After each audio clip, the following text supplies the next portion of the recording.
Inverness and the Highlands. So now we are sort of not in the far north of Scotland, but about 3 hours by train north of Edinburgh in Inverness. So Inverness itself is kind of just a small workaday city, but it's nicely situated on the River Ness. It has a castle, which is actually now the courthouse, and that has a viewing platform. You can see it in the slide, the big building up on the hill there. They also have a nice local museum that talks about some of the local history and everything like that, so that's worth checking out. But really, Inverness just makes a good home base for exploring the area, so I'm going to talk about some of the things that you might want to check out while you're up in that part of Scotland. Of course, there are lots of opportunities for taking walks in the woods. If you're in the city itself, you can actually just walk along the river, and there's a beautiful park that kind of connects some islands across the river, so that's a nice option. Or you can head outside of the city to various places where you can take a walk. The Cairngorms National Park is to the south and east of Inverness, so it's a great place if you're a serious hiker or you want to just find a nice kind of easier walk, but really feel what it's like to be out in the mountains and out in the countryside and in the woods in Scotland. So when you're in the Highlands or when you're anywhere in Scotland, in the summertime, there are Highland Games happening all over the country. So not every single little town, but most towns have their own Highland Games. So you can just look online or ask around locally if you already have your trip planned and you can't make adjustments for it. Just see if you can find out if there are any Highland Games happening in any towns where you might be while you're there.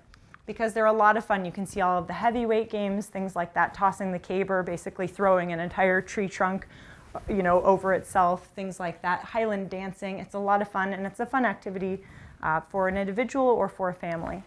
So check that out. Another thing that's a lot of fun is visiting a sheepdog demonstration. So we do this on our tour of Scotland on our way north to Inverness. This one is listed in the guidebook. It's called Lealt Farms. So you can go and have a demonstration of how these sheepdogs wrangle these sheep and learn all about the life from the local shepherd, whose name is Neil. And he and his dogs, the dogs are just incredible, so it's really fascinating. He might even drag over a sheep and let you give it a shot shearing. And sometimes they have puppies.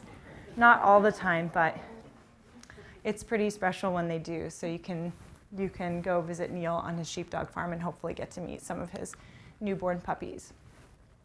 Another popular site to visit close to Inverness is the Clava Cairns. So if you're interested in Neolithic history or any kind of prehistory, who are the people who erected standing stones and things like that, this is a really wonderful site to visit. It's free, it's just out in the open, and what it is 3 Neolithic burial chambers. So 2 of them are passage cairns or passage graves, and there are some standing stones around the cairns themselves. So that's a great place we visit. It's also said to be the place that Diana Gabaldon got her inspiration for the story of Outlander with the split stone where Claire passes through time. So Outlander fans have to make a visit to the Clava Cairns also. But it's a wonderful site, and we have a picnic there on our tour. Picnicking is a great way to save a bit of money and just have a really nice experience. So you can either pick up a quick sandwich from the grocery store, or you can go all out and get, smoked salmon in the lot and have a whole spread, but it's just a really enjoyable thing to do.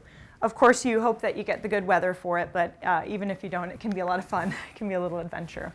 Another site close to Inverness that is an absolute must on a trip to Scotland, if you're heading to the Highlands, is the Battlefield of Culloden. Battlefield of Culloden was where the last pitched battle on British soil took place. It is a very important site to Scottish people. It's still has a lot of emotional quality to it. It's a very, very important site. A lot of people have the misconception that it was actually Scottish army versus English army, but it was really an army of Hanoverian supporters, or the Hanoverian kings of Britain, versus the ousted Stuart kings, or the supporters of King James. So those were known as the Jacobites. So it was the Jacobites versus the Hanoverians, and the Jacobites were absolutely slaughtered. And after that point, because most of the supporters of the Jacobite cause were Highlanders, their traditional ways were banned. So it kind of represents the end of the traditional Highland way of life. So it's very, touches the heart of a lot of Scottish people very deeply. Outside of the center, you have the memorial. The protruding bricks represent the fallen soldiers from each army. So you see in the foreground, there are just a handful of Hanoverians. And then in the background, just extending way back to the battlefield, represent each individual lost life of a Jacobite soldier. So, of course, it's a battlefield, but it has a really wonderful state-of-the-art visitor center that's high-tech. You can go through, and on one side, you have the point of view of all the events leading up to the battle and the battle from the Hanoverian side, and along the other side is the Jacobite point of view. So it's a very interesting experience altogether, very interactive. You can actually go into a room and they project onto the walls what happened it's the battle commencing. So you literally are putting yourself in the middle of this battlefield as the troops are lining up and start to fight. So it's really a moving experience.